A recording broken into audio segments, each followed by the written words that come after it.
अल्लाहुम्मा सल्लि अला सय्यिदिना मुहम्मदिन नबिय्यिल उम्मी व आलिहि व अस्हाबिहि व बारिक व सल्लिम अलैहि अदद खल्क़िक व रिज़ा नफ्सिक व ज़िन्नत अर्शिक व मिदाद कलिमातिक व अदद कुल्लि मालूमिन लक दाइमन अबदा।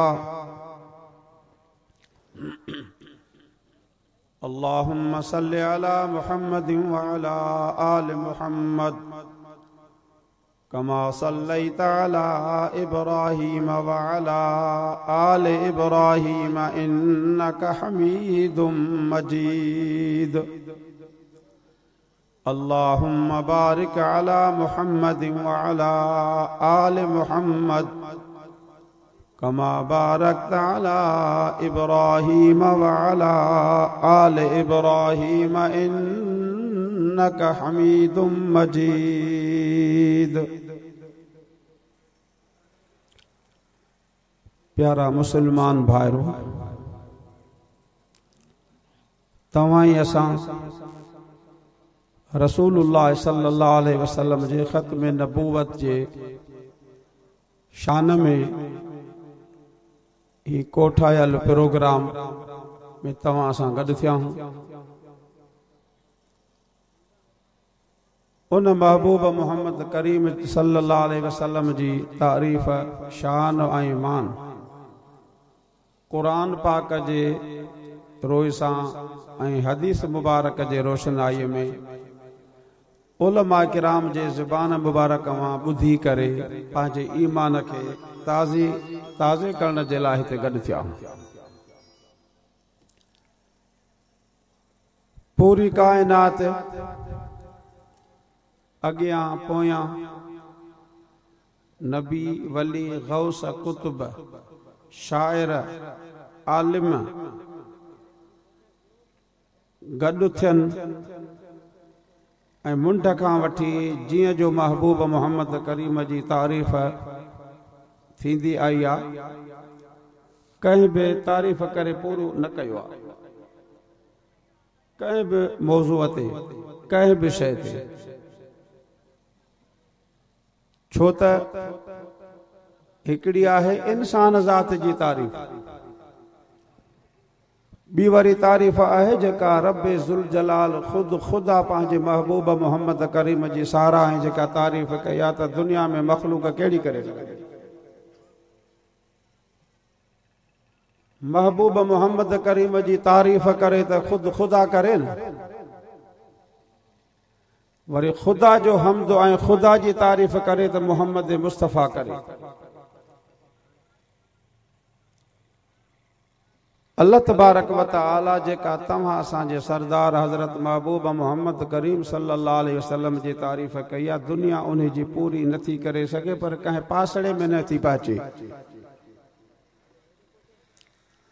सब नबी सच्चा, बरहक, इज्जत वारा, मर्तबे वारा, मकाम वारा, पर 1,24,000 नबियन जो भी नबी आहे तो मोहम्मद मुस्तफ़ा है। हजरत मूसा अलैहिस्सलाम कलीमुल्लाह जो न जो लक़बा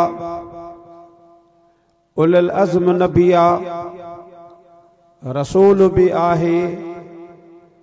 अल्लाह पाक जे दरबार में अर्ज कई, रब करीम मूंखे पंहिंजो दीदार करा। अल्लाह पाक फरमाए तो लन तरानी, ए मूसा मूंखे न ॾिसी सघंदे, मुंहिंजी ज़ियारत न करे सघंदे। अर्ज बि कयाई, इल्तिजा बि कयाई। अल्लाह तबारक व तआला फरमाए तो मूसा तो मुंहिंजो नबी भी आहीं, रसूल भी आहीं, कलीमुल्लाह भी आहीं, पर मां रब करीम जी ज़ियारत आई ॾिसी कोन सघंदे। अल्लाह पाक तव्हां असांजे सरदार महबूब मोहम्मद करीम सल्लल्लाहु अलैहि वसल्लम जन खे मथे मेराज वारी रात खुद खुदा पान घुरायो। न मोहम्मद मुस्तफ़ा अर्ज़ कयो, न इल्तिजा कई, रब करीम 27 रजब जी रात यो सारो इंतजाम कयो किरोड़े मलाइक अल्लाह पाक इस्तक़बाल में मोहम्मद मुस्तफ़ा ने आसमान का हेठ लाहे मोकिलिया। नूरी मखलूक जो सरदार हजरत जिब्राइल भी आयो सोने महबूब मोहम्मद करीम के मथे मेराज वारी रात ड्रिघो किस्सो आ पर मां मुख्तसर अर्ज़ कयां छो त मुंहिंजा प्यारा परे परे खां आयल मुबल्लिग आयल आहिनि।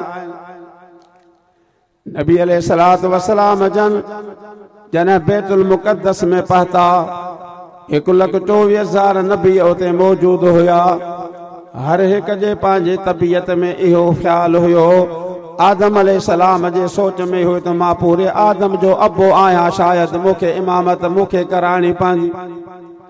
नूह अलैहिस्सलाम जे ज़हन में इहा शइ हुई त मां सानी आदम सरियो वञा थो पियो शायद इहा इबा निमाज़ जी इमामत मुखे करानी पवंदी। हज़रत इब्राहीम अलैहिस्सलाम जी तबीयत में इहा शइ हुई त मुंहिंजे पुश्त मजा अल्लाह रब्बुल इज़्ज़त 18,000 नबी पैदा फरमाया शायद इमामत मुखे करानी पवंदी। पर अल्लाह पाक पंहिंजे महबूब मोहम्मद करीम जो शान पान खुद खुदा बयान फरमायो पान खुद जो कादो फैसलो फरमायो।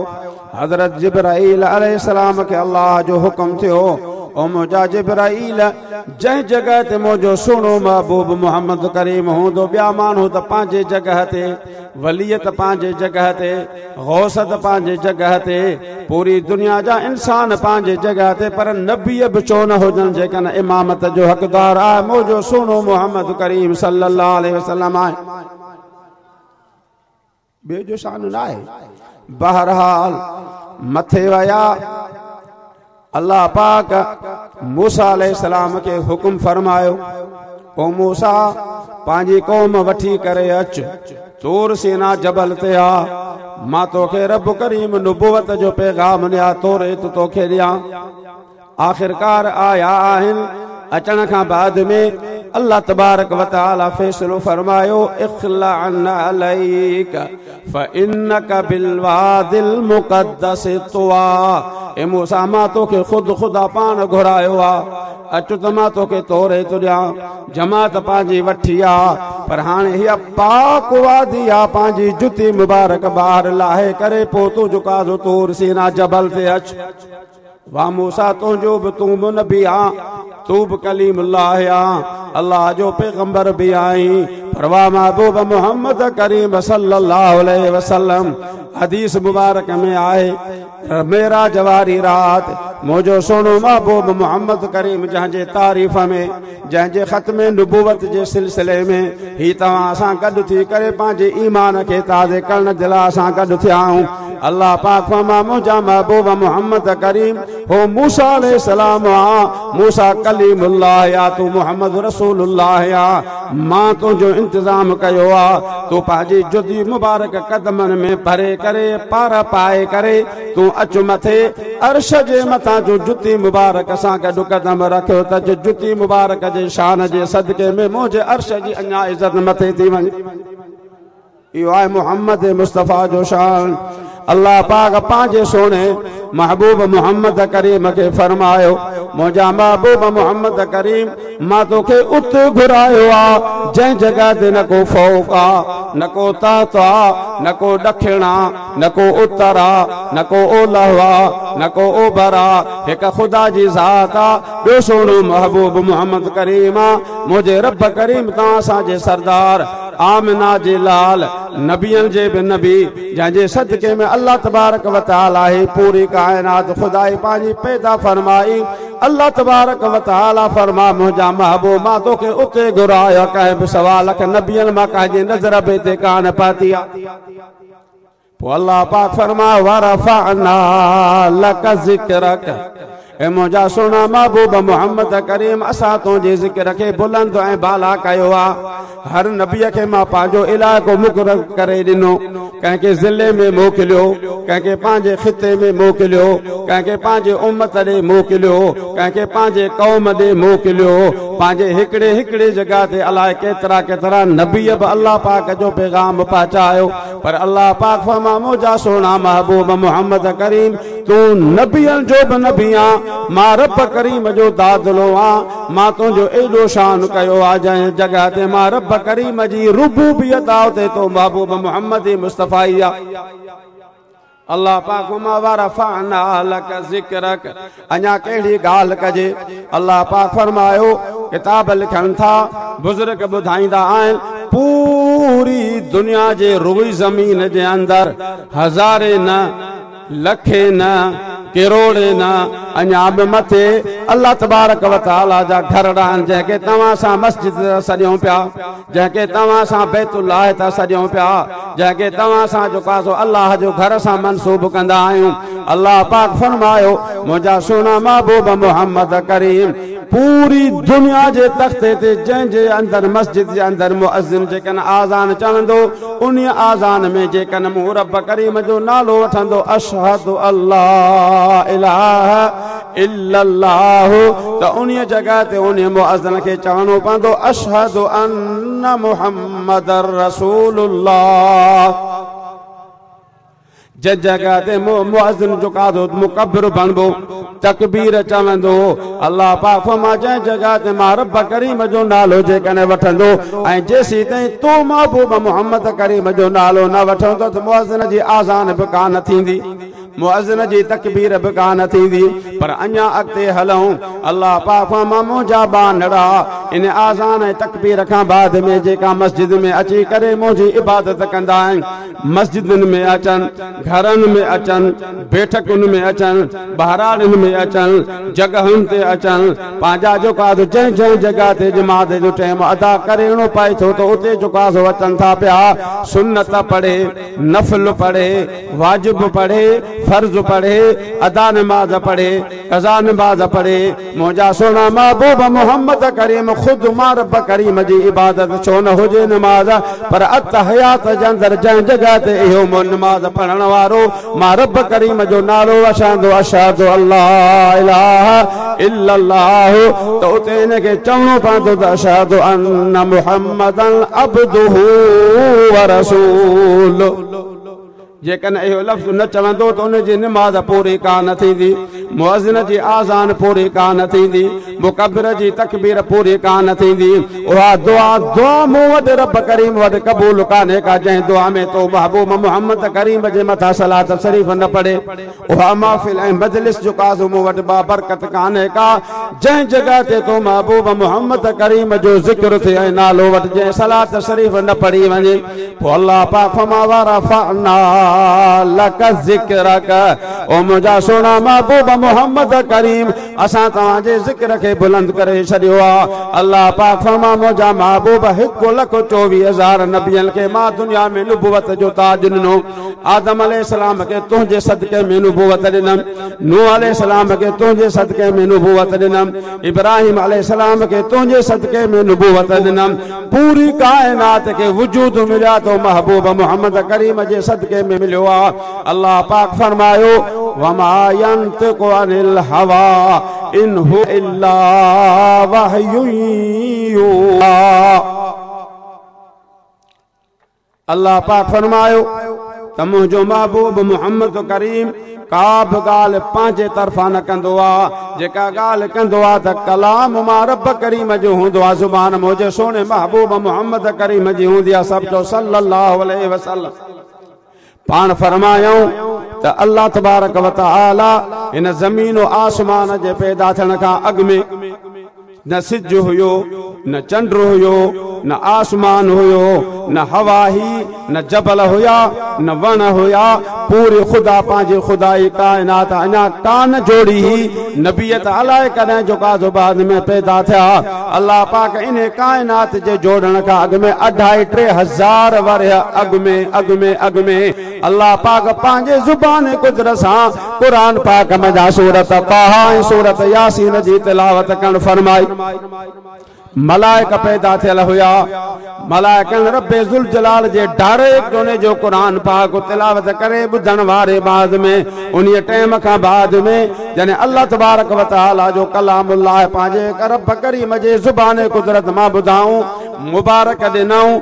मुबारक आहे उन उम्मत के जंहिं उम्मत ॾे इहो कुरान पाक वेंदो जंहिं में सूरत ताहा ऐं सूरत यासीन आहे। इहो कुरान पाक तहां पाण पढ़ो भी था, ॾिसो भी था, ॿुधो भी था, तिलावत भी कंदा आहियो। नबी अलैहिस्सलाम तिलावत कई, वलियन तिलावत कई, उलमा तिलावत कई, पर हिन कुरान पाक जे रब्बे ज़ुल जलाल खुद खुदा पाण तिलावत कई आ। पोइ अल्लाह पाक फरमायो मलाइकन फरमायो मलाइकन मुबारक ॾिनी। मुबारक आहे उन उम्मत खे जंहिं उम्मत ॾे इहो कुरान पाक वेंदो। उन मलाइकन खे इहा ख़बर कान हुई त कहिड़ो नबी आहे, कहिड़े टाइम ते ईंदो, कहिड़ी जॻह ते ईंदो, नबी कहिड़ो हूंदो, पर इहो ई कुरान पाक ॿुधाए थो त वाक़ई उन्हनि जी जेका सो पसे पुष्ट जेका सो मुबारक आहे, माना मुहम्मद मुस्तफ़ा जो उम्मत खे मुबारक मुबारक आहे उन्हनि अखियुनि खे जेके कुरान पाक जो ज़ियारत कंदियूं। मुबारक आहे उन्हनि कननि खे जेके कुरान पाक खे ॿुधंदा। मुबारक आहे उन्हनि ज़ुबानुनि खे जेके कुरान पाक जो तिलावत कंदियूं। अल्लाह तबारक व तआला जे नबी मुहम्मद मुस्तफ़ा सल्लल्लाहु अलैहि वसल्लम जन फरमायो ही एॾो बरकत वारो किताब आहे, एॾो इज़त वारो किताब आहे, एॾे शान शौकत वारो किताब आहे। हिन कुरान पाक मां मुंहिंजो उम्मती मर्द हुजे चाहे औरत हुजे, जेकॾहिं हिकिड़ो अखर तिलावत कंदो अल्लाह तबारक व तआला उन जे आमानामे में 10 नेको लिखराए छॾींदो। अञा न 10 दर्जा बुलंद कराए छॾींदो, 10 गुनाह इन बहाने जा माफ़ कराए छॾींदो हिकिड़े अखर जी तिलावत जे करे। तॾहिं मुंहिंजे सोने महबूब मोहम्मद करीम पान फरमायो मा अक़ूल अलिफ लाम मीम हर्फुन। मां तव्हां खे ईअं कोन थो चवां पियो अलिफ लाम मीम हिकिड़ो अखर आहे, अलिफ जुदा अखर आहे, लाम जुदा अखर आहे, मीम जुदा अखर आहे। अल्फ मां मुराद अल्लाह, लाम मां मुराद जिब्राइल, मीम मां मुराद मोहम्मद मुस्तफ़ा। पाण फरमा मुंहिंजो उम्मती जेकॾहिं अलिफ लाम मीम तिलावत कंदो अल्लाह तबारक व तआला उन जे आमानामे में 30 नेकियूं लिखराईंदो। 30 गुनाह उन बहाने जा माफ़ कया वेंदा, 30 दर्जा उन बहाने जा बुलंद कया वेंदा। अल्लाह पाक मां इहो ई त किताब आहे, ज़ालिकल किताब, उहो ई त किताब आहे जंहिंजे रब्बे ज़ुल जलाल खुद खुदा पाण तिलावत कई आहे। इहो ई त किताब आहे जंहिंजे मुबारक मलाइकन रब्बे ज़ुल जलाल जे कुदरत जे ज़ुबान मां मुबारक मां ॿुधी करे तव्हांखे मुबारक ॾिनी आहे। अज़ल में मुबारक ॾिनी आहे। न आसमान आहे, न ज़मीन आहे, न सिज आहे, न चंड आहे। खुदा ई पंहिंजी पैदा कान कई आहे। उन खां अॻु में अल्लाह तबारक व तआला मलाइकन जे ज़रिए ने कुरान पाक जे बरकत जे सदके तव्हां हिन उम्मत खे मुबारक मिली। अल्लाह पाक वरफ़अना लक ज़िक्रक, ए मुंहिंजा सोना महबूब मोहम्मद करीम असां तुंहिंजे ज़िक्र खे बुलंद करे छॾियो आहे। दुनिया में बि तव्हांजी इज़त, तव्हांजी उम्मत जी इज़त, क़बर में, माशर जे मैदान में, मौजो का तो क़यामत वारे ॾिहाड़े अल्लाह पाक फरमायो पूरी कायनात जा इंसान, नबी हुजन, रसूल हुजन, वली हुजन, गौस हुजन, कुतुब हुजन, पूरी दुनिया जा इंसान चाहिदा त रब करीम तू असां खां राज़ी थी। मुंहिंजा सोना महबूब मोहम्मद करीम नबी मूंखे राज़ी करण जी कोशिश कंदा, वली मूंखे राज़ी करण जी कोशिश कंदा त रब तू असां खां राज़ी थी। निमाज़ी मूंखे राज़ी करण जी कोशिश कंदा, कुरान जे पढ़ण वारा मूंखे राज़ी करण जी कोशिश कंदा, इस्तिग़फार करण वारा मूंखे जेका राज़ी करण जी कोशिश कंदा। पूरी कायनात मूंखे राज़ी कंदी। मुंहिंजा सोना महबूब मोहम्मद करीम क़यामत जे ॾिहाड़े मां रब करीम तोखे एतिरो ॾींदुमि दुनिया मूंखे राज़ी करण जी कोशिश कंदी जेका मां तो मोहम्मद खे राज़ी कंदो। इहो शान न आहे, इन खां वधीक ॿियो कहिड़ो शान। मां इहो ई अर्ज़ कमि त मोहम्मद मुस्तफ़ा जी तारीफ़ करे त खुद खुदा पाण करे न। पोइ सोने महबूब मोहम्मद करीम छा फरमायो? सब जो सल्लल्लाहु अलैहि वसल्लम पाण फरमायो त मां अल्लाह खां राज़ी कोन थींदुमि। हदीस मुबारक ॿुधी छॾियो। हाने अल्लाह तो पान फरमा त पूरी कायनात मूंखे राज़ी करण जी कोशिश कंदी सोना मां तोखे राज़ी कंदुमि एतिरो ॾींदो मां जो तूं राज़ी थी पवंदी। नबी सन फरमा त मां तां अगरि मां अल्लाह को राज़ी कोन थींदुसि। हीअ उम्मत पंहिंजे महबूब मोहम्मद करीम खे एॾी प्यारी आहे। हिकु भेरे जो वाक़ियो आहे, सहाबा किराम वेठा आहिनि मस्जिद नबवी जे अंदर ओचितो वेठे वेठे सोने महबूब मोहम्मद करीम अल्लाह जे दरबार में हथड़ा खया माना दुआ घुरी आहे, ओ मुंहिंजा रब उन्हनि मुंहिंजे भाइरनि जी तोखे पारत आहे जंहिं तो रब करीम खे बि न ॾिठो आहे, पर मां महबूब मोहम्मद करीम खे बि न ॾिठो आहे। ख़ुदा जो कसम आहे सहाबा खां रड़ियूं निकिरी वयूं, अर्ज़ कयूं अवलसना इख्वानुकुम औ कमा क़ाल। पाण फरमायूं उन सहाबा खां रड़ियूं निकिरियूं असां तव्हांजा भार न आहियूं, असां तव्हांजा शागिर्द न आहियूं, असां तव्हांजा मुरीद न आहियूं। मुझे सोने महबूब मोहम्मद करीम फरमा त वाकई सच था चओ ओ मुंहिंजा सहाबी आओ जंहिं रब करीम खे बि कोन ॾिठो आहे, तव्हां महबूब मोहम्मद करीम खे ॾिसी करे तव्हां पोइ ईमान आंदो आहे। क़ुरान पाक लहंदे तव्हां जुकादो ॾिठो आहे, तव्हां मुंहिंजे पोयूं नमाज़ूं पढ़ियूं आहिनि, तव्हां मूं सां गॾु रोज़ा रखिया आहिनि, तव्हां मूं सां गॾु जिहाद कयो आहे। मां छो न उन्हनि पंहिंजे ॿान उम्मतनि जे लाइ दुआ घुरां जंहिं रब करीम खे बि कोन ॾिठो आहे, पर मां महबूब मोहम्मद करीम खे बि न ॾिठो आहे। पर अल्लाह पाक फरमायो कुल इन कुंतुम तुहिब्बून अल्लाह। अल्लाह पाक फरमा त चओ साईं छा चवां, अरबीअ जो लफ़्ज़ आहे। अल्लाह पाक फरमा पंहिंजे नुबुवत वारी ऐं मासूम ज़ुबान मुबारक सां चओ। अल्लाह पाक फरमायो चओ, सोने महबूब मोहम्मद करीम फरमा त छा चवां। अल्लाह पाक फरमा ईअं चओ इन कुंतुम तुहिब्बून अल्लाह। ए मुंहिंजा उम्मतियो जेकॾहिं तव्हां मुंहिंजे अल्लाह तबारक व तआला जे लाइ चाहियो था त तव्हां सां प्यार करे तव्हांखे महबूब बनाए तव्हां अल्लाह जा प्यारा बाना बणिजी वञो, माना अल्लाह तव्हां खां राज़ी थी पवे।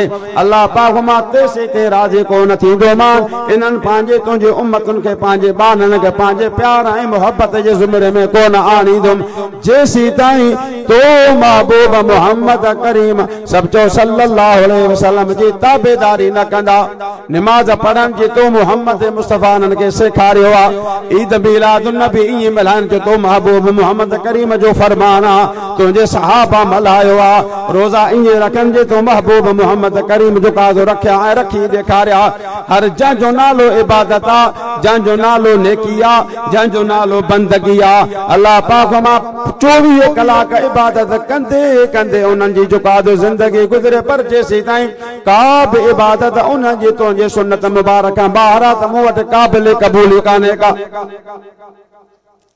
हर फेल हर कौल हर अमल अल्लाह पाक वटि तेसीं ताईं जुकादो क़बूल कोन जेसीं ताईं सोने महबूब मोहम्मद करीम जी ताबेदारी में न आहे। मन युतिअ रसूल फ़क़त अता अल्लाह। बस अल्लाह फ़ैसिलो करे छॾियो आहे। क़ुरान पाक में अज़ल खां वठी अबद ताईं फ़ैसिलो इहो आहे, जंहिं मुंहिंजे सोने महबूब मोहम्मद करीम जी ताबेदारी कई, कोली फोली राति जी ॾींहं जी जानी माली इबादत आहे, जंहिंजो नालो इबादत मुंहिंजे सोने महबूब मोहम्मद करीम जे सुन्नत में जेकॾहिं न आहे त मूं वटि अल्लाह पाक फरमात क़बूल कान्हे। इन जे करे असांजे हिकिड़े शाइर जंहिंजे नाले बाबू अब्दुल्ला खे ॿुधायो न त अल्लामा अब्दुल्ला चांडियो साहब उन हिकिड़ो शेर चयो आहे। शेर में चयो अथई पछाड़ी अहल जो लफ़्ज़ बयान पुछम क़ुरान ॾसियई मूंखे मोहम्मद वटि ख़ुदा मिली, ख़ुदा जो घर मोहम्मद आहे। हेॾे होॾे ख़ुदा खे न जाचो मता चो त नमाज़ पढ़ंदासीं नमाज़ जे पढ़ण जे करे अल्लाह मिली वेंदो न, सलातूं पढ़ंदासीं सलात जे पढ़ण जे करे ख़ुदा मिली वेंदो न। केॾी बि इबादत कयो, निरणनि ते निशान ठाहियो, सुहारियूं मुबारक रखो, पटका तव्हां पायो, जंहिंजो नालो इबादत भली कंदा वठो, पर अल्लाह तव्हांखे मिलंदो मोहम्मद मुस्तफ़ा जे घर में, छो त ख़ुदा जो घर मोहम्मद आहे। अल्लाह तबारक व तआला खां दुआ है त तव्हां असांजे हिन अचण खे विहण खे ॿुधण खे ॿुधाइण खे क़बूल फरमाए।